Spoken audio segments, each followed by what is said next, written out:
el emocionante brindis de Morante a usted? Bien. Ayer. Ayer fue un día especial. Un calor insoportable.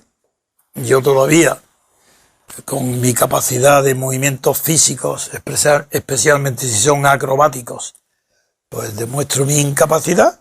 Estaba invitado con mi hermano José Luis, el médico que me operó de la cadera, Elena y su padre, Pedro. Estábamos invitados en una barrera y contrabarrera. Los que sepáis algo de localidad de Los Toros, ya podéis imaginar que la barrera está situada en un foso, donde hay que bajar, pues como a una mina.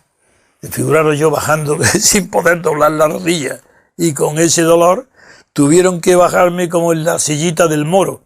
Así, entre dos hombres forzudos, uno de ellos, yo creo que estaba avisado, porque era un empleado con uniforme de la plaza, y era imposible encontrar a alguien más amable y más atento hacia mí. Creo que estaba avisado, no sé si sería por Morantes.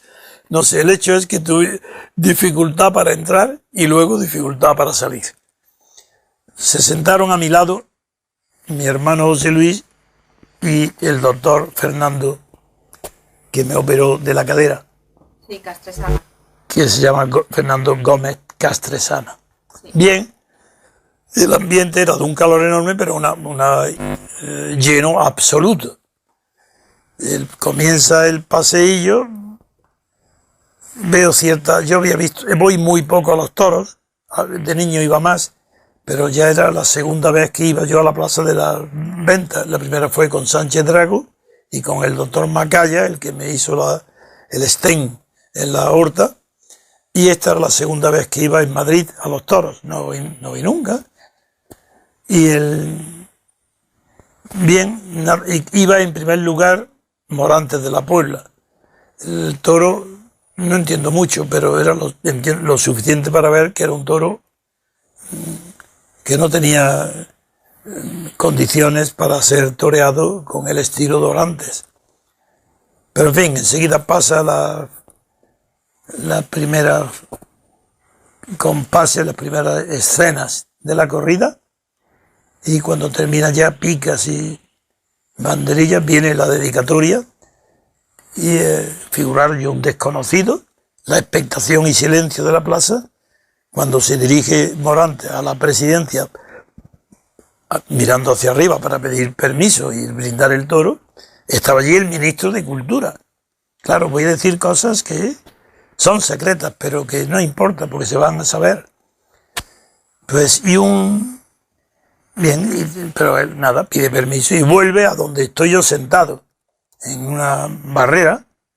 Me pongo de pie y lanza una dedicatoria muy bajito, porque es un hombre que habla con voz baja. Como él todo lo que hace, lo hace discretamente, maravillosamente, atractivamente, pero discretamente, sin llamar la atención. Yo no me entero nada más que a medias, que habla de inteligencia también.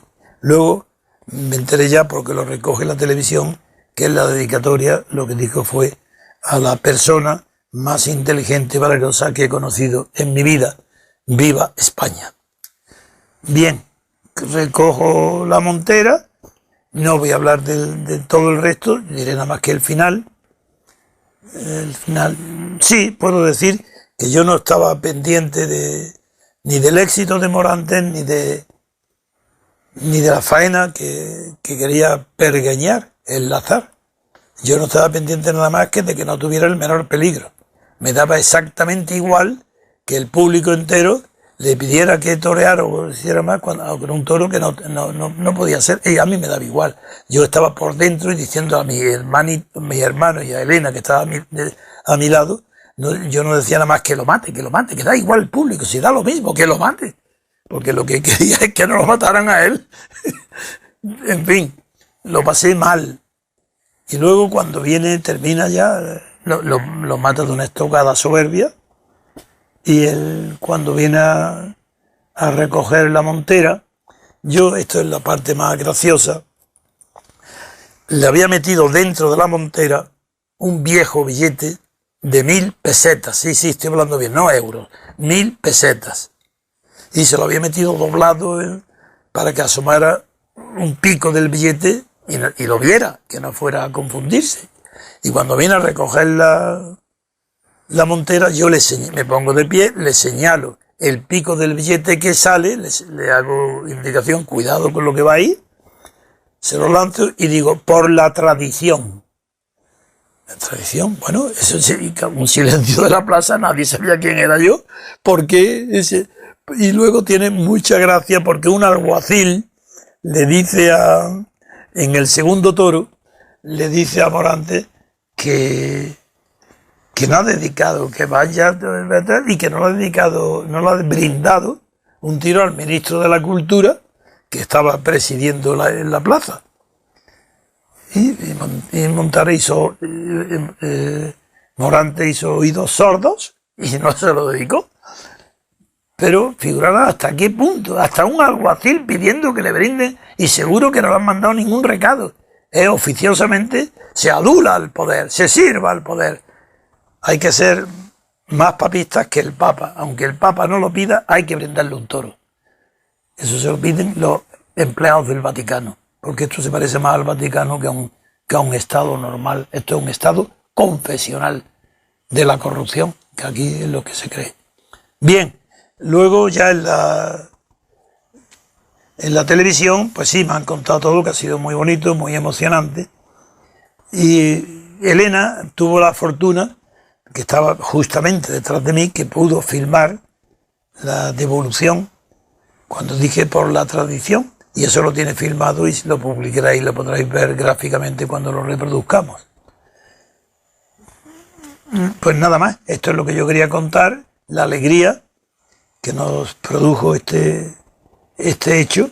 Y aprovecho para decir que nada más pertinente que en una corrida que se llama de la cultura haya alguien allí en la plaza que sepa lo que es la cultura. La cultura de la tauromaquia, no del toro. Del toro de Lidia, sí, de la tauromaquia. Y esa cultura es la que se renueva y se reaviva con las corridas de toros. Se está muy bien que haya en la cultura unas manifestaciones de libertad que por razones respetables pues quieran no asistir o no ir a las corridas de toros, ni verlas en televisión. Lo que es absurdo es que esa parte, pequeña o grande e indiferente, pretenda imponer su gusto al resto de los españoles que aman, quieren y admiran la cultura de la tauromaquia, donde hay cultura y al haber cultura, lo que no hay es religión, pero arte sí, porque no puede haber cultura sin arte o religión, que son los dos elementos básicos.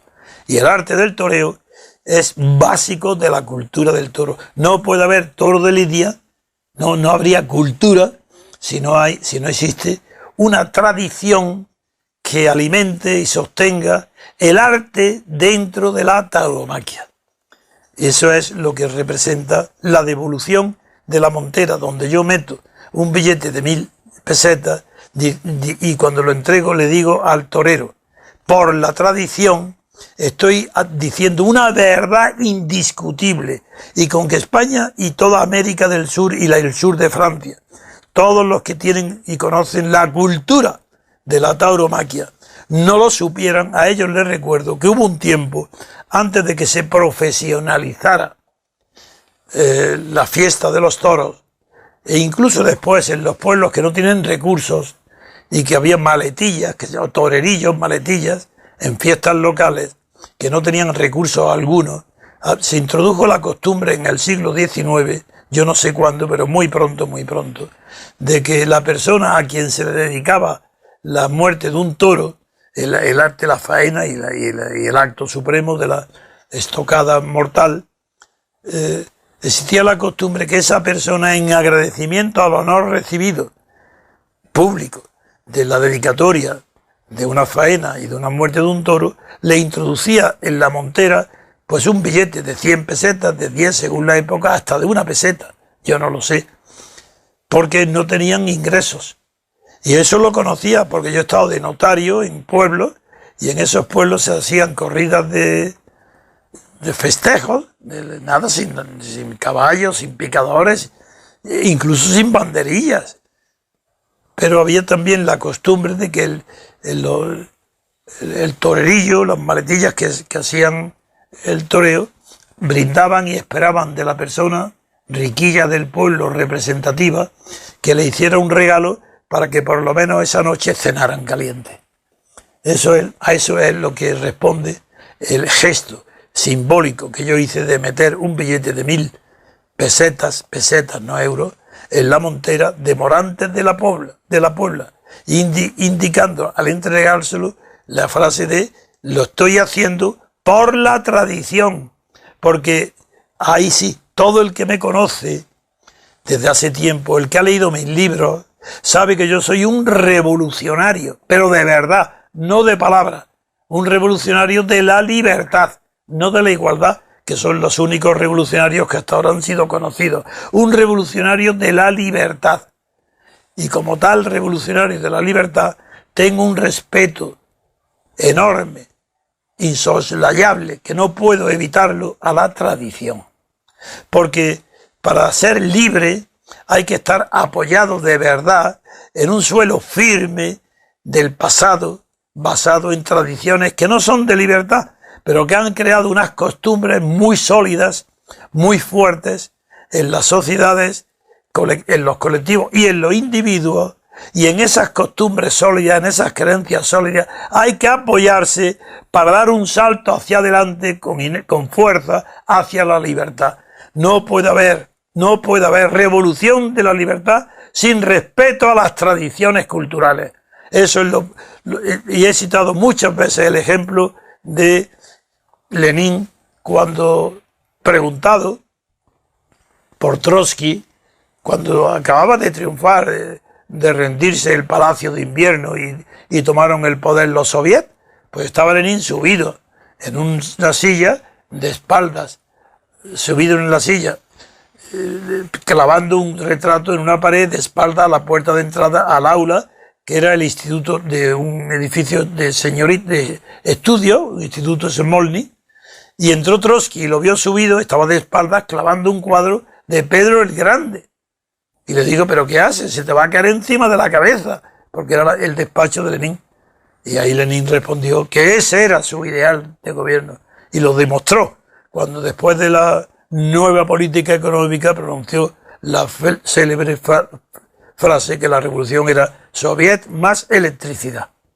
Ese es el papel de la tradición que yo reclamé, lanzándole la montera a Morantes con el eslogan de por la tradición. Ahí lleva 1000 pesetas, por la tradición, por respeto a la tradición. Gracias, amigos, porque haber sido testigos y por apoyar esta escena tan memorable, tan simbólica, tan profunda de la cultura de España y de la que ignoran por completo todos aquellos que por razones alimenticias rechazan que pueda comerse carne animal y también rechazan las leyes de la naturaleza y le piden a los tigres y a los leones, les piden que se les prohíba comer carne animal. Bueno, pues